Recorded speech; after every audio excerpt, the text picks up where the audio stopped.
ഈ ഫാത്തിമ തമ്മിൽ എന്തേലും ഉണ്ടോ? ഫാത്തിമാനായിട്ട് എന്ത്? ഒന്നുമില്ല. ഉറപ്പല്ലേ?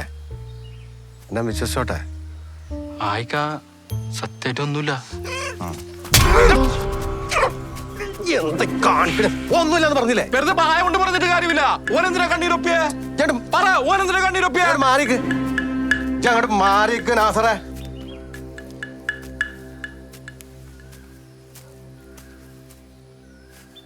ഓട്ടെ, ഈ കല്യാണത്തിന് വരണം കേട്ടോ. ആയിക്കോട്ടെ. വലിയ കാര്യാക്കണ്ട, പെട്ടെന്നുള്ള. എനിക്കൊരു കുഴപ്പമില്ല. ഞാൻ എന്തെങ്കിലും പറഞ്ഞാൽ നിങ്ങൾ വിചാരിക്കും എനിക്കെന്തോ. വേണ്ട, പറഞ്ഞിട്ട് കാര്യമില്ല. അഞ്ചി പാത്തൂൻ്റെ ഒന്നിച്ചങ്ങ് നടത്തിയാലോ? പ്രത്യേക വെളിയും വേണ്ട, ഫുഡും വേണ്ട. ആദ്യം ഫാത്തിന നടക്കട്ടെ. ഒരു കണക്കിനെല്ലാം ബായി കാരണം. ഉവ്വ, ബായ്. നിങ്ങൾ കണ്ടോ, ഫാത്തിന്റെ കല്യാണം നടക്കുന്നതോടെ ആദ്യം ബായിനെ നാട് കടത്തും. അതോടെ ബായിക്കാരുടെ കച്ചവടം പൊട്ടും. മുജി, ഈ വേണ്ടാത്ത പ്രശ്നത്തിന് പോണ്ടേ? എനിക്ക് നല്ല പേടിയുണ്ട് ഈ കല്യാണം മുടങ്ങുമെന്ന്. നീ എന്താടെ ഇതുവരെ ഇറച്ചി ഏൽപ്പിക്കാതിരുന്നത്? മറന്ന് അല്ലേ? പേടിക്കണ്ട, ആട് റെഡി.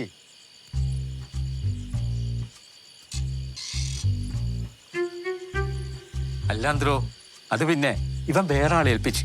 നമ്മളെ പാത്തുവിന്റെ അതൊരൊക്കെ മറ്റടുത്ത പരിപാടി പോലെ ആയല്ലോ കുച്ചി. എല്ലാ ഞായറാഴ്ച ഓരോ ഇറച്ചി എൻ്റെ അടുത്തും. വലിയ ഇടപാടൊക്കെ അന്നെ ആട്ടുന്നു.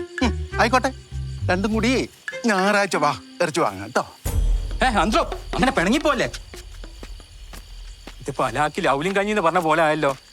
എടാ മുജിയെ, ഇനി 2 ദിവസമല്ലേ, ആ ഇസ്മായിൽ ഖാനെ വിളിച്ചാണ്ട് ഒഴിവാക്കിയാലോ? ഞാൻ എങ്ങനെ വിളിച്ചു പറയാനാ? എനിക്കൊരു ആ നമ്പർ കൊണ്ട് എടുക്ക്, ഞാൻ വിളിക്കാം. എൻ്റെ കയ്യിൽ നമ്പറില്ല. നമുക്കൊരു കാര്യം ചെയ്യും, ഫോണയക്ക് പാത്തുത്താൻ്റെ വീട്ടിൽ കയറിയിട്ടേ നമ്പർ മേടിച്ച് വിളിക്കും. ഞാൻ ഇസ്മായിന്റെ വായിലുള്ള അച്ചടി ഭാഷ മുഴുവൻ ഞാൻ കേൾക്കണല്ലോ. എന്റെ തങ്ങളെ ഇന്ന് അന്ത്രോ ഒരു 120 കിലോ ആയിട്ട് റെഡിയാക്ക്. നല്ല കിളുന്താട് ഏറ്റില്ലേ? അല്ലെങ്കിലേ ഞായറാഴ്ച ആടിന് പകരം കുട്ടനെ പൊതിഞ്ഞു തരും. എനിക്കൊരു കാര്യം പറയാനുണ്ട്. ആ പറ മുക്രി, നിങ്ങളുടെ കഥ പറഞ്ഞു കഴിഞ്ഞാ ഞാൻ ഇറങ്ങാം മുജേ. ഇക്കാക്ക, നാസർക്ക് ഒരു സൈക്കോയാണ്. എപ്പോഴും സംശയ അബിയായിട്ട് ചേർത്ത് പറിച്ചില്ല. മുറിയിൽ വരച്ച മാനൊക്കെ മായച്ചു കളഞ്ഞ്. അല്ല, പെൺമാൻ ഞാനും ആൺമാൻ അബിയാണെന്ന് അപ്പൊ പറഞ്ഞു നടക്കണേ. എന്തൊക്കെ പറയണേ ഫാത്തിയെ? ഞാൻ ഇന്നലെ അബീനെ കണ്ടീന്. നാസറോട് സംസാരിക്കുകയും ചെയ്ത്. ഓനെ പിരിയേറ്റുന്നതേ ആ ഉമേറ. ഓനെ ശരിയായിക്കോളാം, ആ കല്യാണം കഴിയട്ടെ. ഇക്കാക്ക, എനിക്ക് റംലുത്താന്റെ ഗതി വരും, അതുകൊണ്ടാ ഞാൻ പറയണേ. കരീംഖാനെ പോലെയാ നാസർ.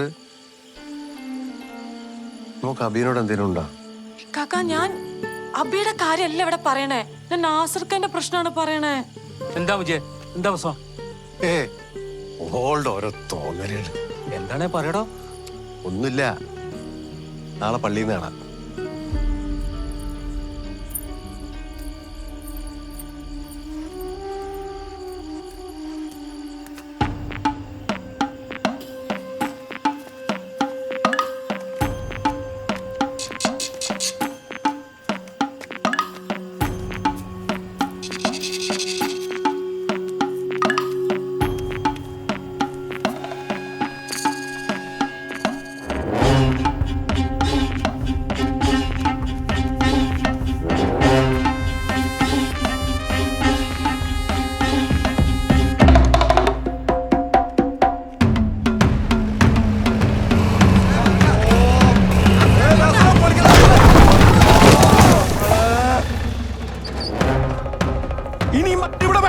നാസറേ, ഇത് ബായി എഴുതിയല്ലോട്ടാ.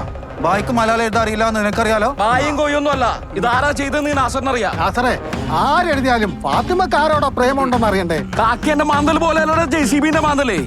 എന്തേ മാന്തണോ? എല്ലാരും കേൾക്കാൻ വേണ്ടിട്ടാ പറയുന്നത്. ഇനി ഇവിടെ ഭൂകമ്പം ഉണ്ടായാലും ഈ നാസർ ഫാത്തിമനെ കെട്ടും, അത് കെട്ടായോ? ഇതെവിടെയായിരുന്നു?